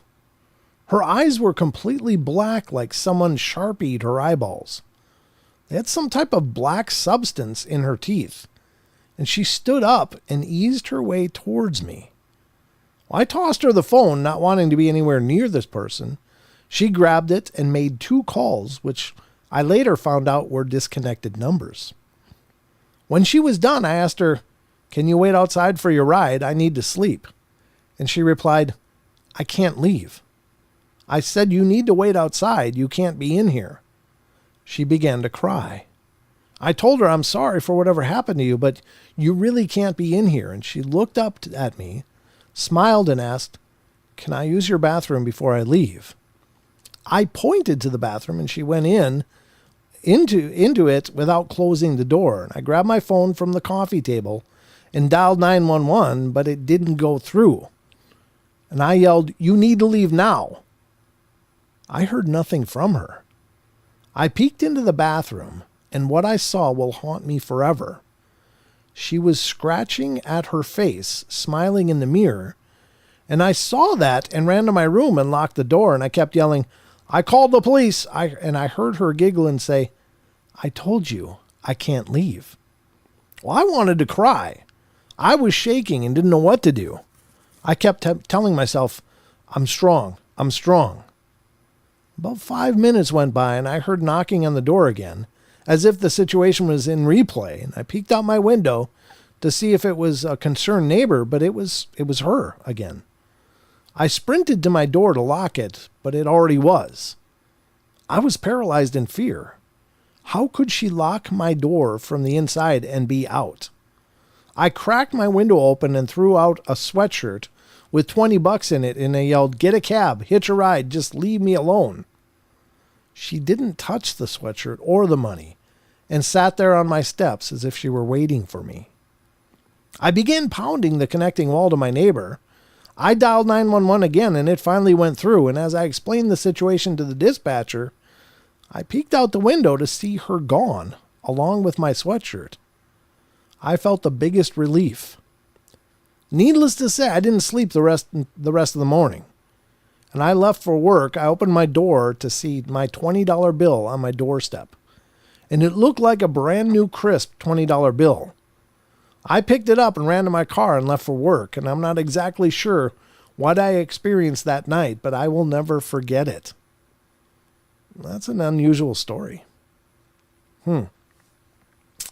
Unusual story. So, generally speaking, the consensus with the black-eyed kids, if you let them in, something horrible is going to happen. A lot of times, the general stories that I've heard, people let in the black-eyed kids and then they faint and wake up and they got health problems or some other malady that's manifested. And sometimes I recall that I stumbled across a couple stories that claimed somebody died after letting in the black-eyed kids. But it's very, very rare that anybody lets them in, according to these stories.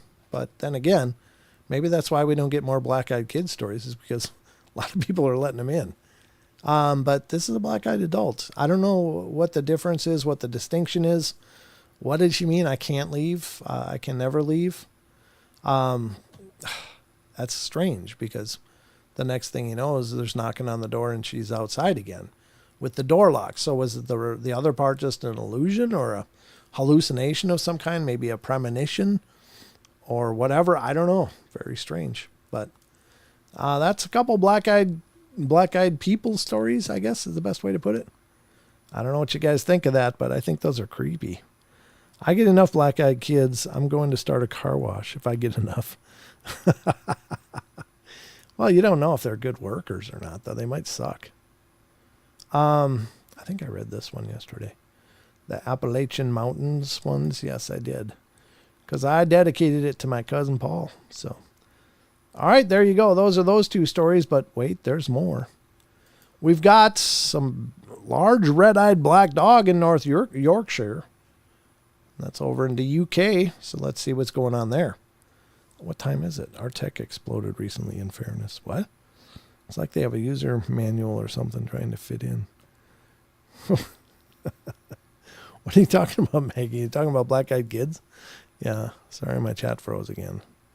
Big enough BKs for my city. Yeah.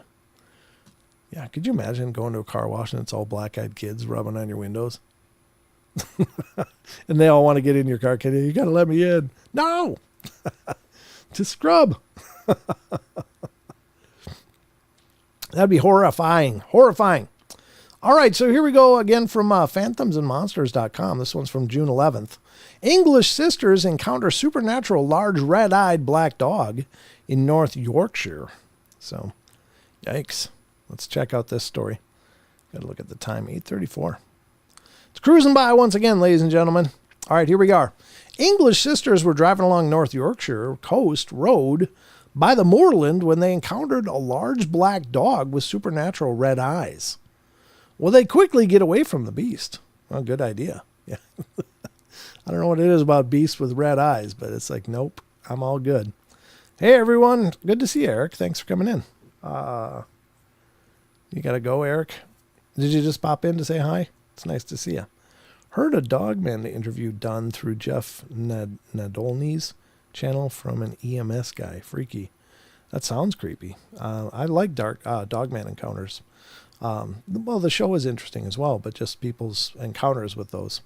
They don't come up much, and if they do, they usually come up through Vic or one of those. But Lon has several of them on here, and sometimes they bubble up, and I'm sure to grab them because I think they're fascinating, although usually terrifying. So I received the following account. In 2015, myself and my sister took a long road trip across the coast road in North Yorkshire, and so we could visit Whitby and other seaside places like that. It was a typical trip, stop for food, take some photos, and before we knew it, it was getting late. So, of course, we start heading home, which must have been around 40 miles away across the moorland. Well, anyway, we're driving slowly along the moor top. It's dark and warm evening. It was June, so it had gotten rather late to be dark. As we were going across the moorland, a mist appeared in front of the car. Well, we rationally thought it was the moorland. It's damp and high up. Stuff like this always happens. Well, as we passed through the mist, we saw something running away from our car. My sister had slowed down because of the mist, so we could see this large black dog running away from the car. We slowed down even more because we don't want to frighten the dog and cause it to hurt itself by falling into a ditch or running back into the car. And as we slow down, it stops. We stop, and it turns around. Its eyes were so red, we just stared before we said, "Nope, we're not sticking around." And my sister managed to shunt the car around it and speed off. It continued looking all the time we sped off, and I think it followed for a bit. When we got home, we both knew we had probably seen a bar guest. Oh, okay. I didn't know that was the name of those, bar guest. So we were obviously freaked out, but also a little curious. So we tried going back out a few weeks later, but saw nothing. I don't know about the Barghest. Northern English folklore, the Barghest or Barghest is a mythical monstrous black dog with large teeth and claws. Though in other cases, the name can refer to a ghost or a household elf. Oh, interesting. I guess a Barghest can be a lot of things. But in the moorland, it's a dog. A wicked-looking black dog with glowing red eyes. That's obviously very creepy. Awesome Wizard Moon. Yeah, he's got some good news. Good ones. What did Wizard Moon say? I don't know what he said. Maybe they have massive egos like humans and can't be told how to do it. I don't know what's going on. I try to look at the chat to see whatever it is talking about. But I don't know. I've missed out on too much. So that's the black dog, red eyes story. Interesting. Again, here's another one. Cryptid canine while hunting in marsh. This is the second big black canine kind of dog thing. But this one's from Wisconsin. Obviously the home of the Beast of Bray Road. So there's lots of dogman-ish type of reports there. A Wisconsin family was upland game hunting north of Milwaukee. While in a marsh, they encountered a human-like quadruped dog, cryptid canine that quickly ran off. So it's quadruped, but it's human-like. I wonder how it's human-like. Let's find out. In 2000, I was hunting small game with my mom, dad, and our lab retriever in a 200-acre public area about a 1 hour north of Milwaukee, Wisconsin, and just east of Fond du Lac. While we were walking in a line from a dirt road through a field of waist-high grass, about 40 acres, to the edge of the wet marshland, I was on the left side with the dog, my dad in the middle and mom on the right edge, and my parents were about halfway in, and I was just ahead of them about 15 feet, when I heard a growling, snarling, grunting, panting, heavy breathing noise coming from behind me, between me and my dad. In waist-high, thick, wild grass, I could see the top half of this creature moving as fast as someone running full sprint on a track. And at first, I thought it was a black bear, but only a few have been sighted in this half of the state in the last 50 years. This creature was longer and more slender than a bear. It had defined muscles and looked like a 7-foot-tall muscular man on all fours with black body hair, 4 to 6 inches in length, covering his whole body. The face did not have a snout. It had hands and human feet, and it looked close to a human with eyes like a human. It smelled like a wet dog, and it ran very fast and covered the 40-acre field in seconds. Each stride was at least 6 feet apart through the thick, waist-high grass, and it looked at me, snarled and growled as it passed within feet of me. It disappeared into the marsh, and we left. After I made an inquiry, the witness added the following information. It was running like a 7-foot-tall person bent over and running on all fours. It looked very uncomfortable, and it struck me as odd for how fast it was moving. The grass was about 36 to 40 inches. It is natural sawgrass, and it went from patches of dense to thick. And I saw its hands and feet as it ran within a few feet of me.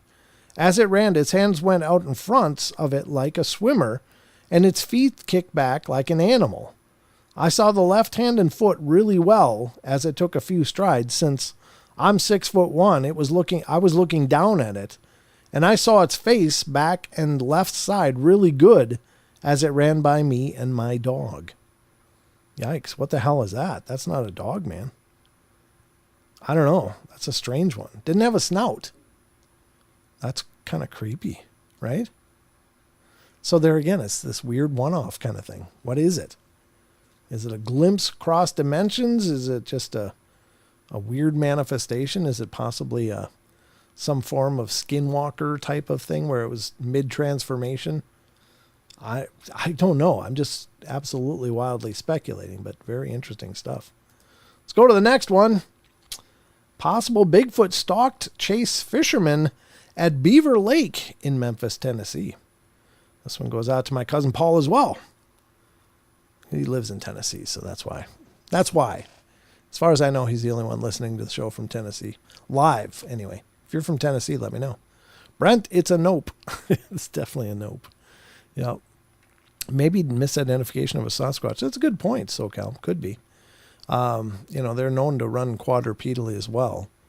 And I imagine it would look like a human kind of slumped over with a little longer arms, obviously, but it's crazy. That is very creepy. Yeah, it would look like two as well, but H.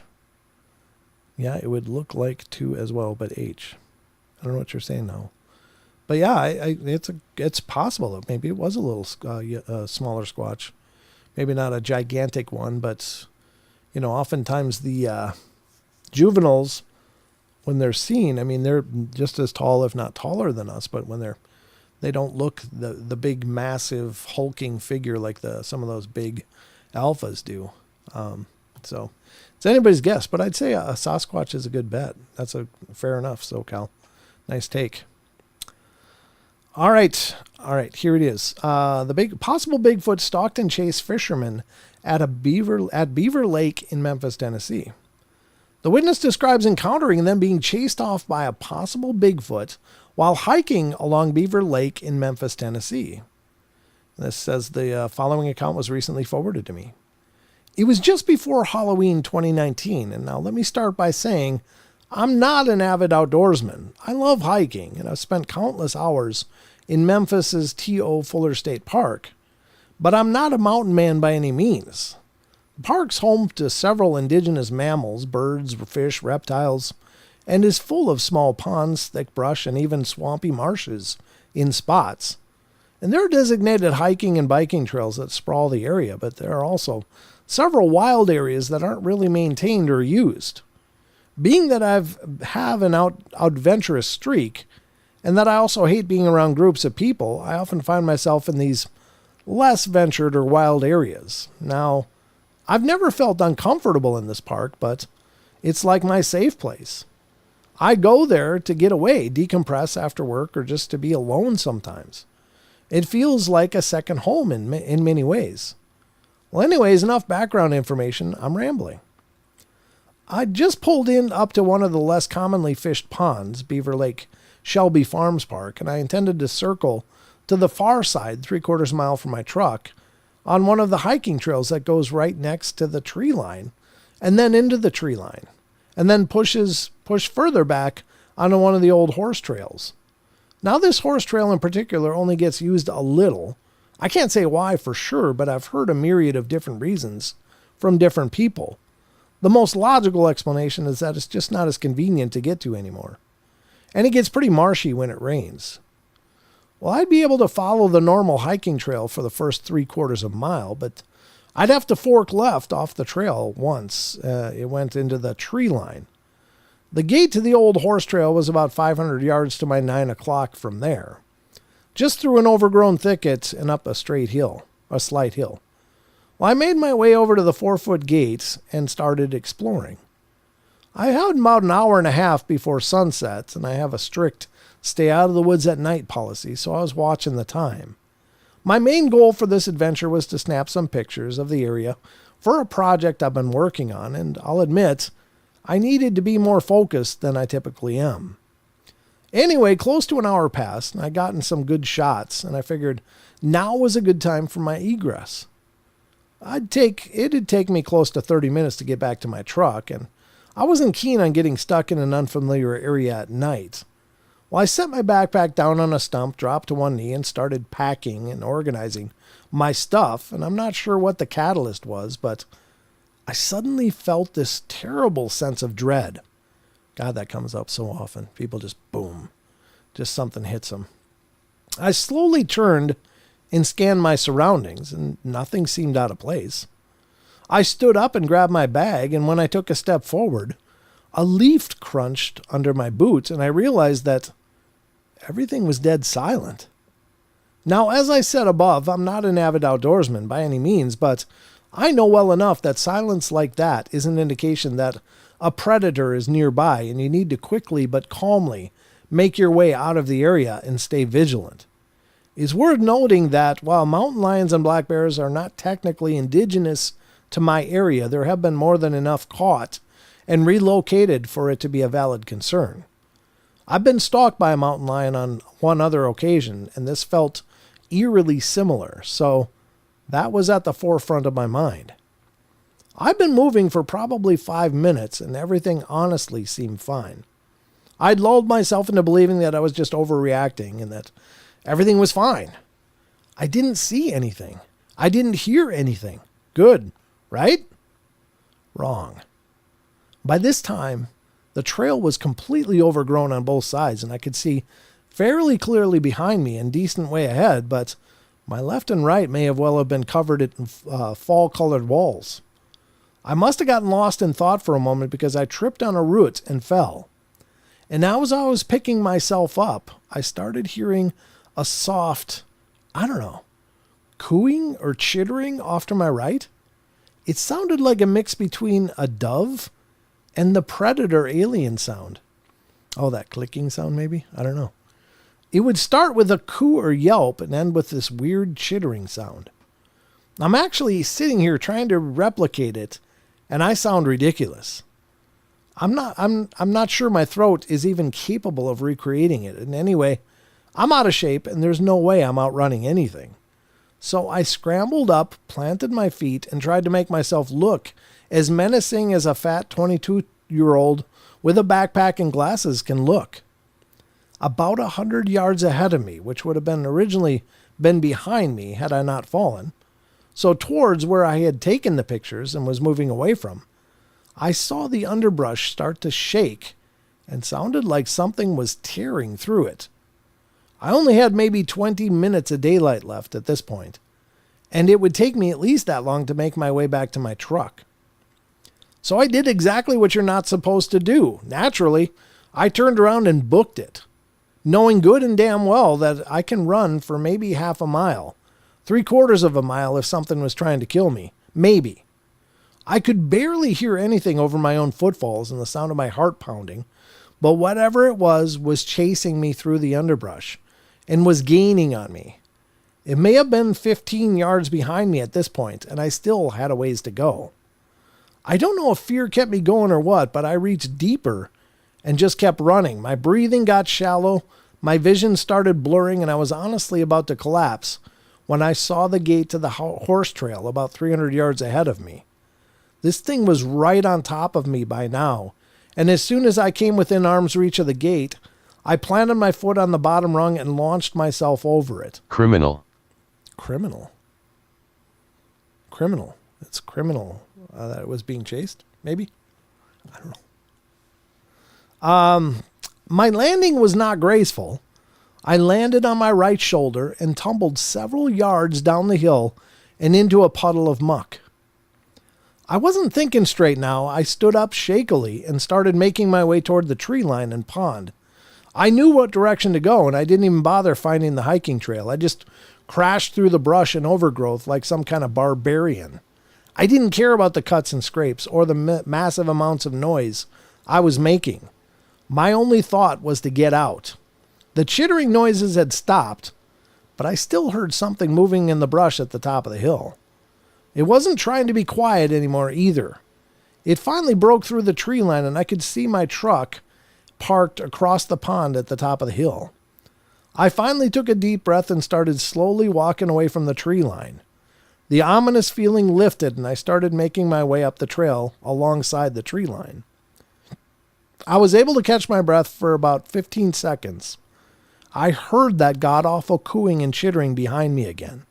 I turned to look back at the tree line behind me. So at this point, there was a trail leading to the tree line in front of me.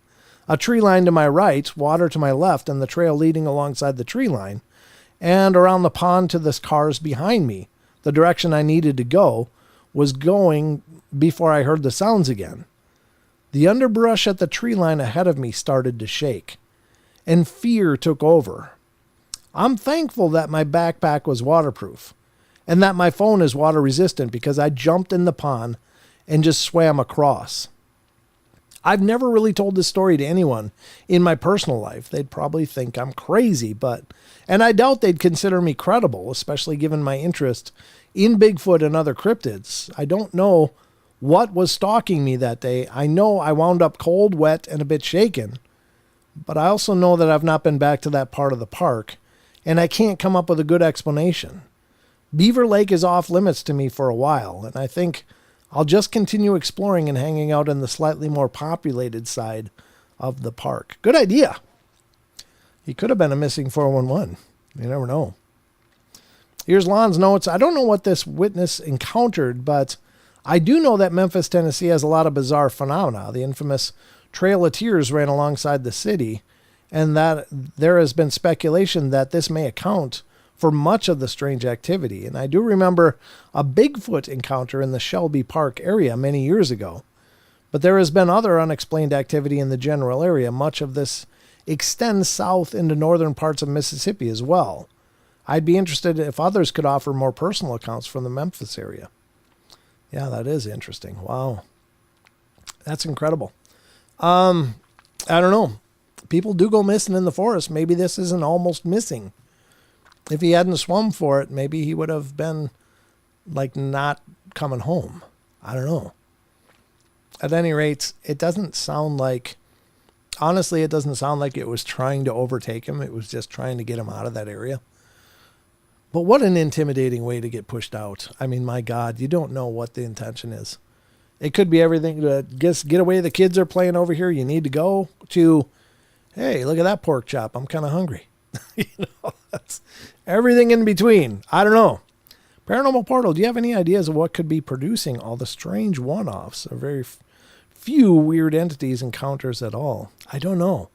That's the curiosity, but I almost suspect that maybe they're gateway glitches. Maybe, I believe that portals, even in the show's called Paranormal Portal, but not because I know so much about portals, but I just thought it was a cool name.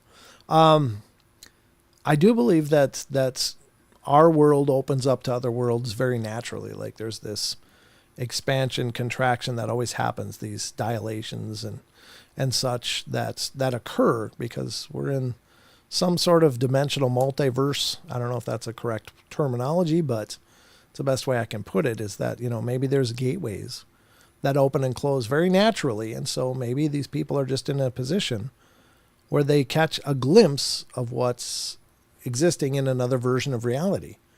And maybe they have encounters with it, but, eventually those diaphragms or whatever close again, or they separate, and whatever's from that world returns to that world, and whatever's from our world returns to our world.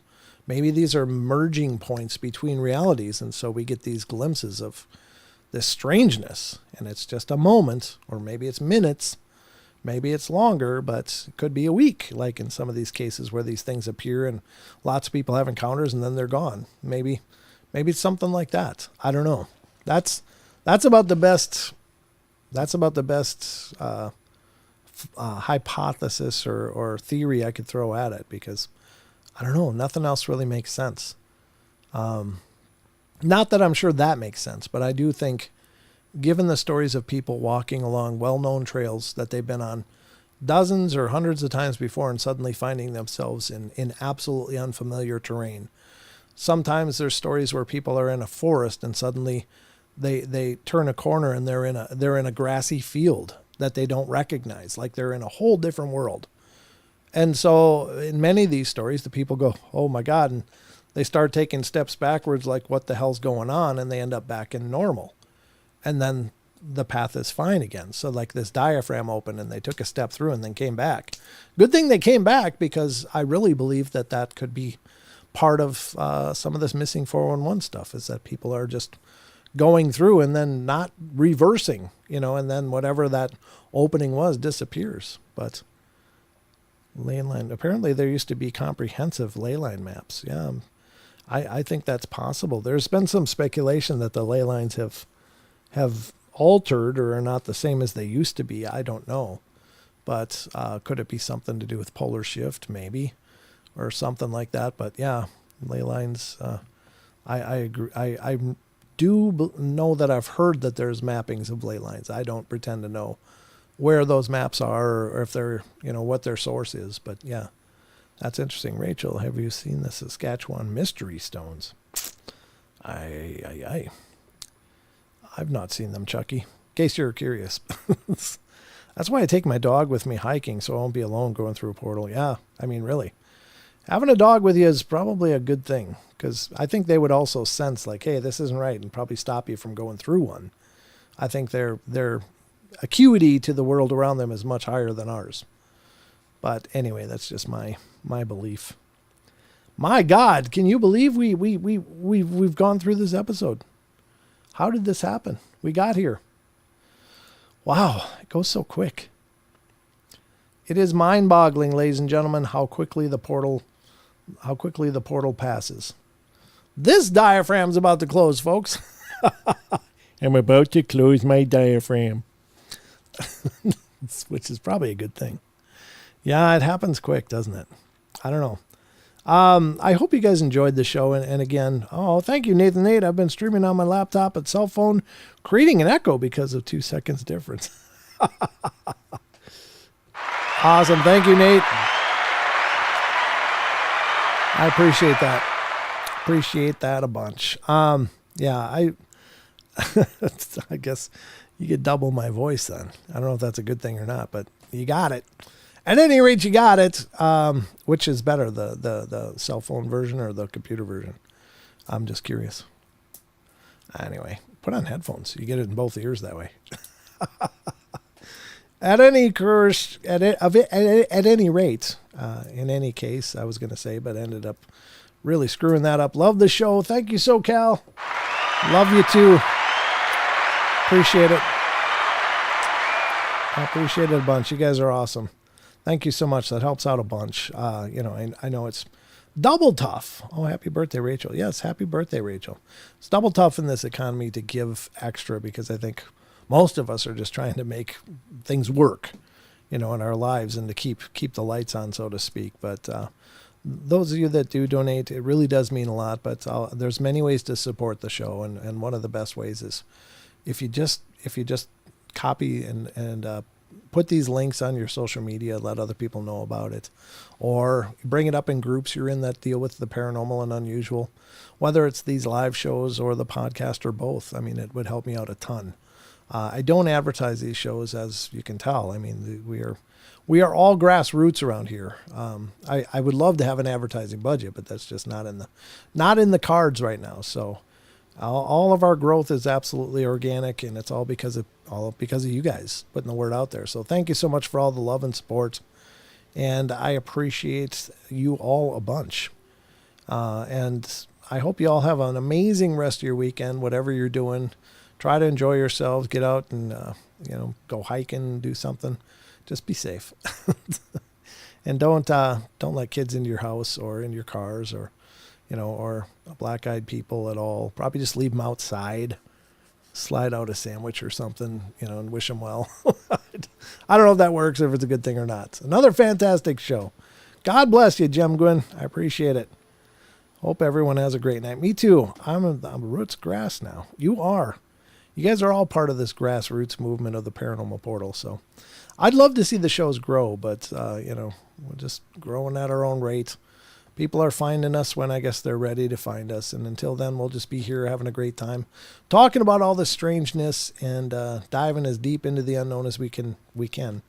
Thanks, Brent. Great show with lots of thinking. Oh, thank you, Maggie. I appreciate the question of the week, Chucky. Thank you so much. I appreciate all you mods and people that are helping to keep order around here, even though that part is easy. We got a bunch of great people. Good to see you, Digger Dog. I didn't see you coming over there, but wonderful to see you. Dog body language, absolutely. Dogs can be your Sasquatch warning device. Oh, very good point, Dog Digger. It's Digger Dog.